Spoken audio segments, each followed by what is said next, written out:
Hello everyone, welcome to my YouTube channel. My name is Sneha Jagdish Budyal. I am studying in Sri Venkateshwara College of Engineering, Department of Electronics and Communication Engineering. Subject name is Applied Chemistry. Subject code is BCHE102 and USN code is 23EC1977 and topic is Hazardous Waste Treatment. Introduction. Hazardous waste pose to human health or living organisms in general. They ought to be handled, treated and managed differently, and this issue is discussed in the present. The various physical, chemical, thermal and biological treatments to reduce the impact of hazardous wastes on public health and the environment. We will close the unit by explaining some of the techniques for hazardous waste, minimization and pollution prevention, and touching upon the prevailing hazardous waste management practice in India. Hazardous waste treatment. The various elements of hazardous waste management such as generation, storage and transport. Transfer and transport the processing and disposal processing is mainly done to recover useful product and to prepare waste for disposal. But prepare to disposal hazardous wastes need appropriate treatment.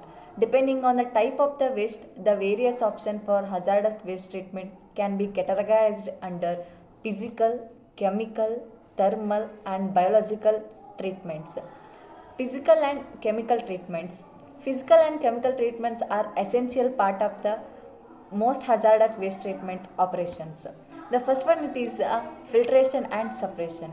Filtration is a method for separating the solid particles for a liquid using a porous medium. The driving force is filtration is a pressure gradient caused by a gravity, centrifugal force, vacuum or pressure greater than the atmospheric pressure. Clarification, in which suspended solid particles are less than 100 parts per million concentration are removed from a aqueous stream. This usually accompanied by depth filtration and cross flow filtration, and the primary aim is to produce a clear aqueous effluent which can be either be discharged directly or further processed. The suspended solids are concentrated in a reject stream. Filling step can be filtered by the depth filtration prior to the discharge. Wastes containing the metals are metal plating and the polishing inorganic pigment. Mining and the electronic industries hazardous waste containing the metal are also generated from a cleanup of uncontrolled hazardous waste sites. Example, leachate or the contaminated groundwater. Third one it is the chemical oxidation and the reduction. In this reaction, the oxidation state of one reactant is raised while that of the other reactant is lowered. When electrons are removed from an ion, atom or a molecule, the substance is oxidized, and when electrons are added to a substance, it is reduced.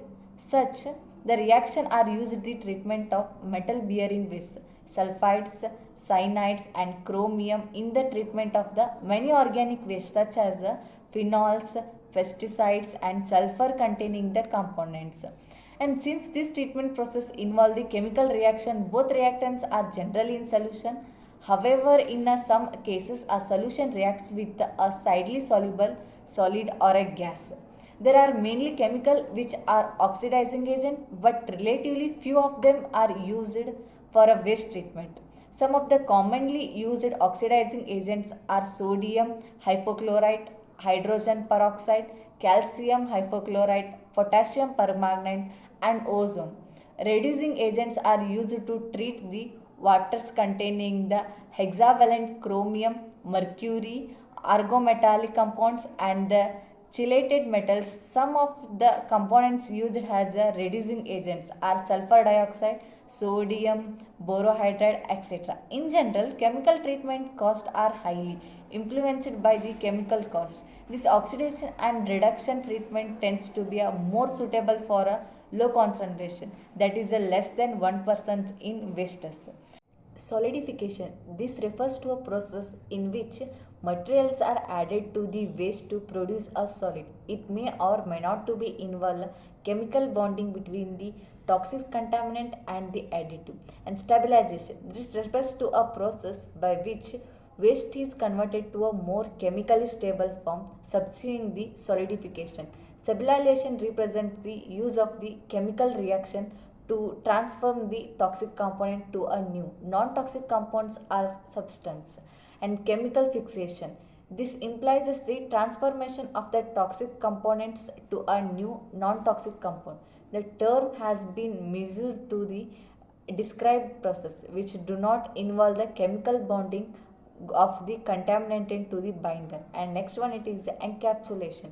This is a process involving the complete coating or enclosure of the toxic particle or the waste agglomerate with a new substance, or the encapsulated of the individual particle is known as a microencapsulation, while that of an agglomeration of the waste particles or the microencapsulated materials known as the microencapsulation. And vaporization is defined as the conversion of a liquid from a solution or a slurry into a vapor. All vaporization system require to a transfer of the sufficient heat from a heating medium to the process fluid to vaporize the volatile solvent. Evaporation is used in the treatment of the hazardous waste, and the process the equipment is quite flexible and can handle the waste in a various forms and aqueous slurries, sludge, and the tars.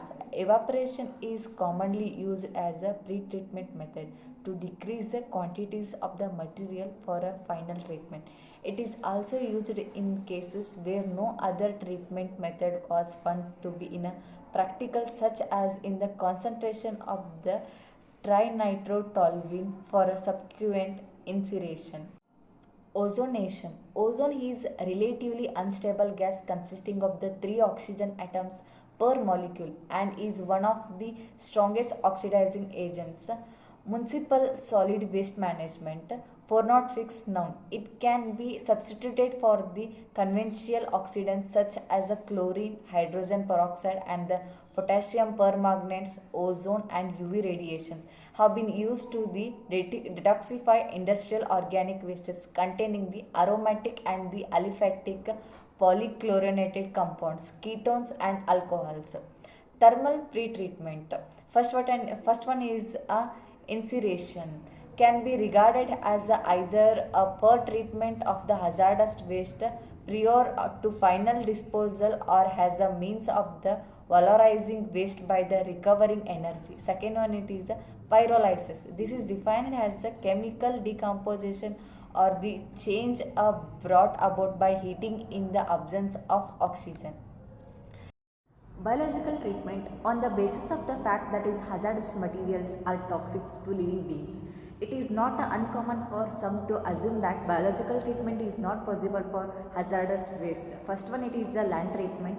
This is the waste treatment and the disposal process where waste is mixed with or incorporated into a surface soil and is degraded, transformed, or the abolished through a proper management.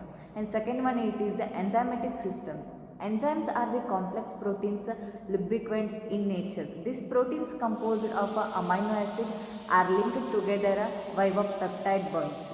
And third one, it is the compositing. The principle involved in compositing organic hazardous wastes are the same as those in the compositing of all the organic materials through with the moderator modification. And fourth one is the aerobic and non-aerobic treatment. Hazardous materials are present in a low to high concentration in wastewaters, leachate, and soil. These wastes are characterized by high organic content and the low evaporated salt levels, and the presence of the heavy metals and the hazardous wastes can be treated using either aerobic or anaerobic treatment methods. Conclusion. Hazardous waste treatment is an essential practice for protecting human health and the environment. The impacts of the improper waste disposal are far reaching and can have a long lasting effects on the health of our planet. Thank you. Please subscribe and like.